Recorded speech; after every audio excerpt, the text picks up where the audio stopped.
Hi, take a look at these CVs. They look really fantastic, isn't it? This is from Canva. And some of them, of course, you have to pay. Some, yeah, it's possible to obtain without paying.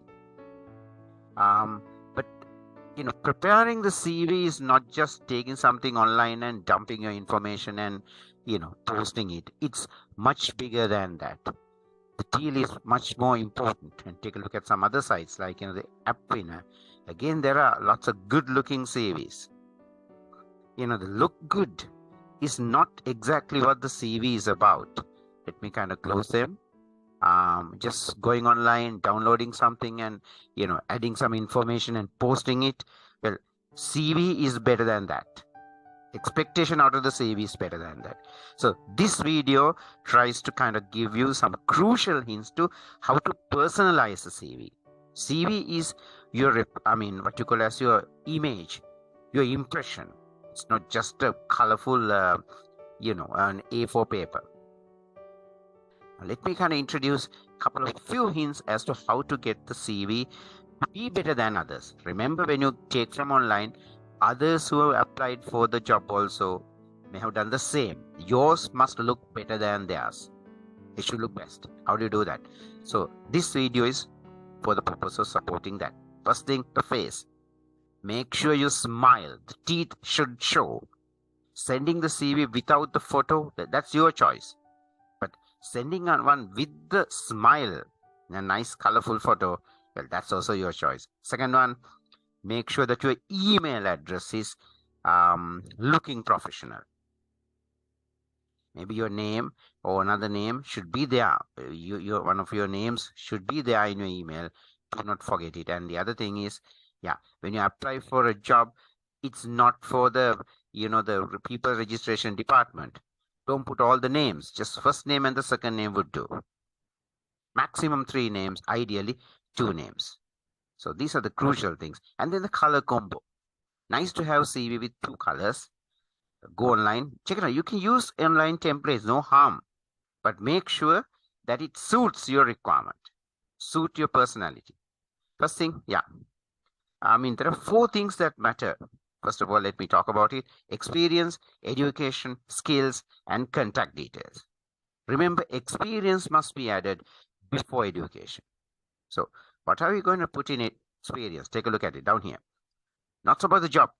Volunteer work, trainee staff, apprenticeship, self-employment, any contract work that you've done, maybe some online jobs, perhaps some work that you've done for your family relations in the business, in a family business or something, any volunteer work.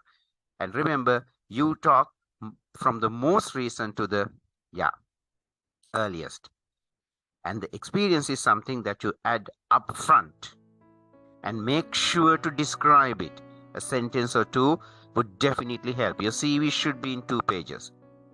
Do not try to make a single page CV. It's always better to put a single page CV. No, a 2-page CV. And the timeline. How long have you worked? Exactly where? What was the nature of the work? Should be put. Another one. Going back to the past now. Any volunteer work? The clubs, the societies, they're all volunteer work. You could add it there. Rather than hiding it at the very bottom of the CV, they are the things that give you the experience. Bring it up. And put the timeline and mention a little bit. And going back to the past. Apprenticeship work, trainee work, as an intern. Yes, self-employed, yes, you can add it up. Any job that you've done, you can add it up. And contract work that you do online for the online jobs and all. Add it up with the timeline and with a brief description. Then only comes the education. Again, you got to talk about what you do now and then go backward. And make sure to include the key subjects related to the the job that you have applied for. First, you have to type it up online and go for the keywords, identify it, and try to add those words in your education. And even in experience, better, right?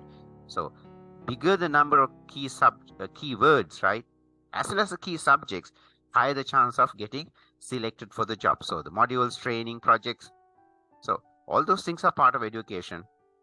Again, the most recent one, current course. What are the key subjects relevant for the job that you are applying for? and what kind of skills are given by it. Try to add it. Don't just name the course and the tuition center and move on to the next thing. Don't do that. Describe every education you do. It's a must. And it's a higher opportunity that you will get in getting kind of in shortlisted.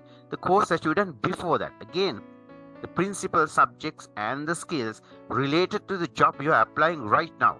Make sure to add it up, right? So as I told again, just the name of the certificate, just the name of the university, it's not important. Make sure to add the relevant modules that are relevant to the thing that you are applying for. So the key thing is you never set one CV for 2-3 different jobs. Most of you have one CV which you post to everybody. The CV must be prepared separately for each job that you are applying for. Work that extra 10 minutes on it, because you got to get more money if you get selected, right? So make sure that you do that.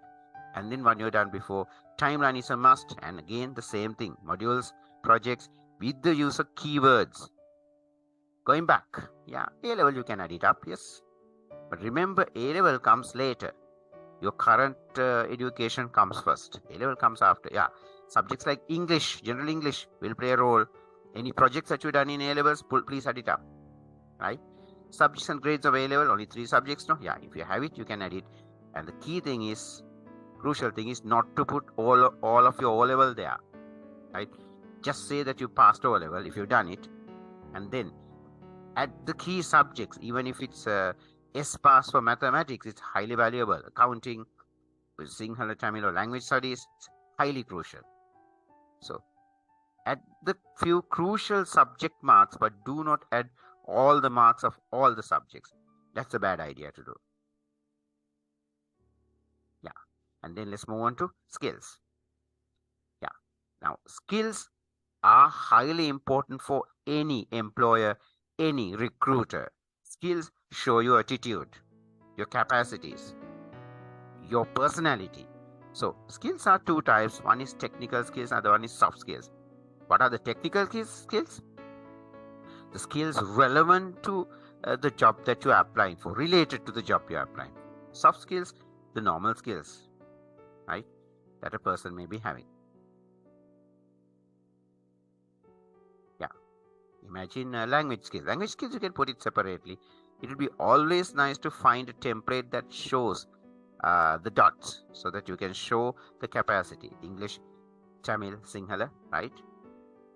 And remember, language skill is a technical skills, but if you feel like putting language skills separately, it's good. It's nice. The other one is, yeah, we call them the technical skills. Again, yeah, make sure that you mention it, right? And the levels of it. And what are the technical skills? That depends on the job that you're applying for. Imagine something like, IT related, language. The languages differ, be it, the software engineering or network engineering, right? So you should add skills, technical skills related to the technical field that you're applying for. Next one, yeah, if you want to put separately computer skills, that's also a good thing to put. IT skills. Let's say you're applying for a non-computer related, non-IT related job, then putting IT skills would be a good advantage. And finally, yeah, the soft skills like teamwork, patience, organization. Again, go online and type up the soft skills needed for the job that you are applying for, whatever the job is. It is, right? If you're applying for a teacher job, imagine that you are applying for a job of graphic designer. Imagine that you are applying for app developer, right?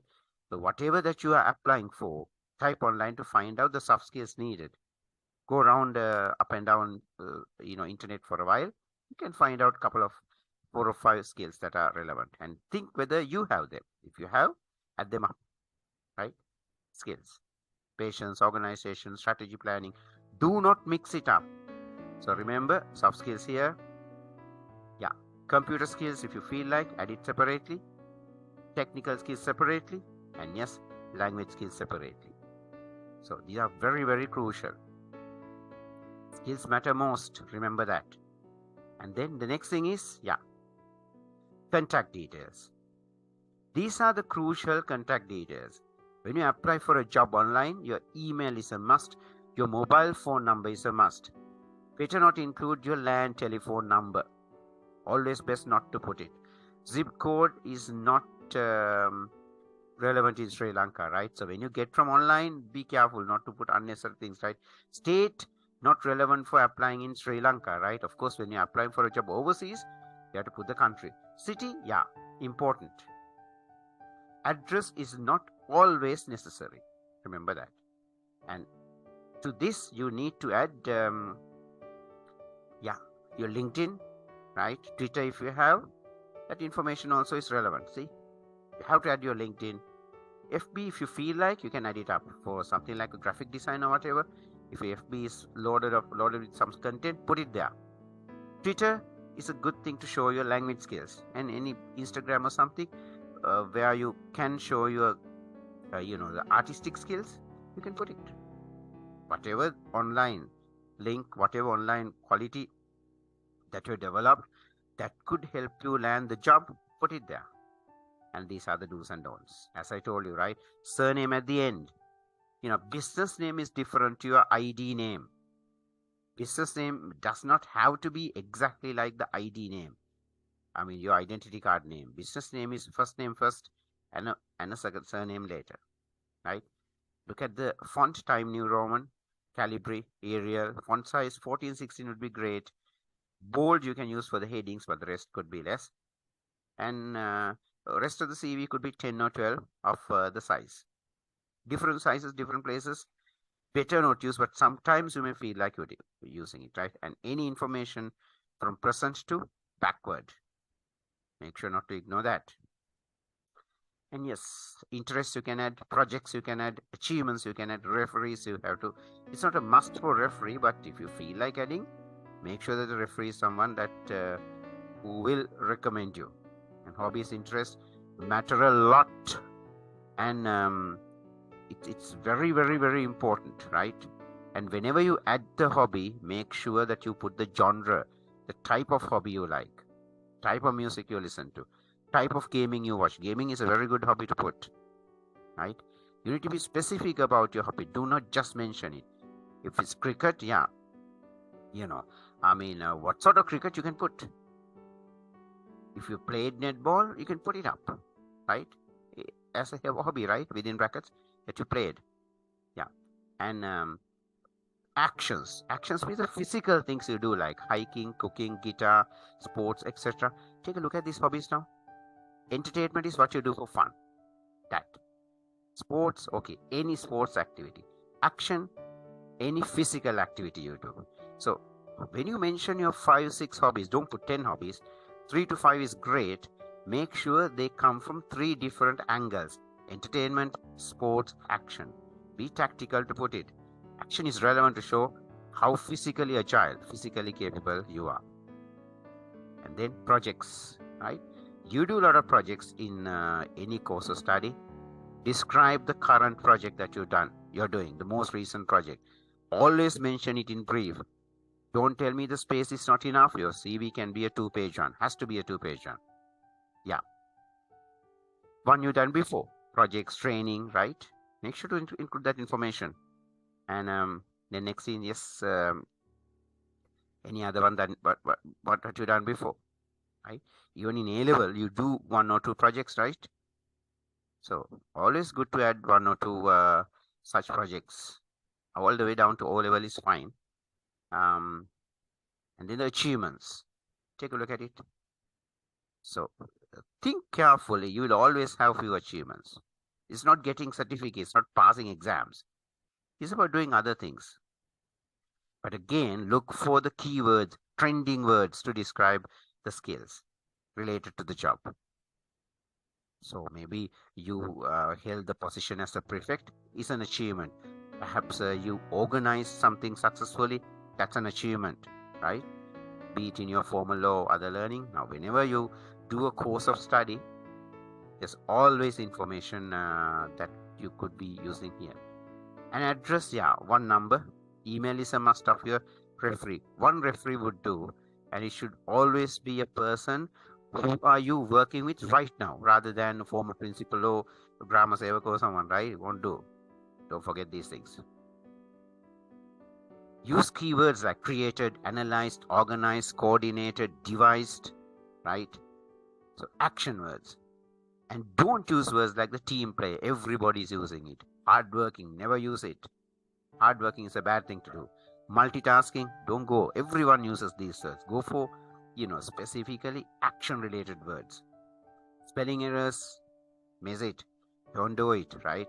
Always use a spell checker. Show your CV to someone else before posting it. And the real life examples, right? So whatever you have done, it's better to put up examples, right? In your cover letter and all. Yeah. Never send the same CV for two companies. Never do that. Always tailor the CV to suit the situation, right? An email should look professional. Do not lie. It's all right to, bit exaggerate, but do not lie, right? So they can easily find out whether you're telling the truth or otherwise, right? So make sure that you create good evidence, good examples in your cover letter, as well as your online profiles, right? What you set in your CV should be evidenced in social media and all. That will help you. Yeah. And yeah, if you're posting the CV online, better not add your home address. Not relevant, right? You have the mobile telephone number, email given, so that's close enough, right? You must always put a cover letter. Never send a CV without a cover letter, right? And cover letter helps you to, mention the examples I was talking to you about here, real life examples. So you don't put it in the CV, you can put it in the cover letter. Cover letter is a must. And how to write a cover letter? Yeah, take a look at the resume worded, Canva. Especially resume worded will help you in making up a decent cover letter. Do not copy paste from on internet. Prezi, Canva might help you. These are free supports, right? To get the CV to your liking. Okay, so that's about it. So make sure to get your CV to be the best that's in the pile. Catch you another day.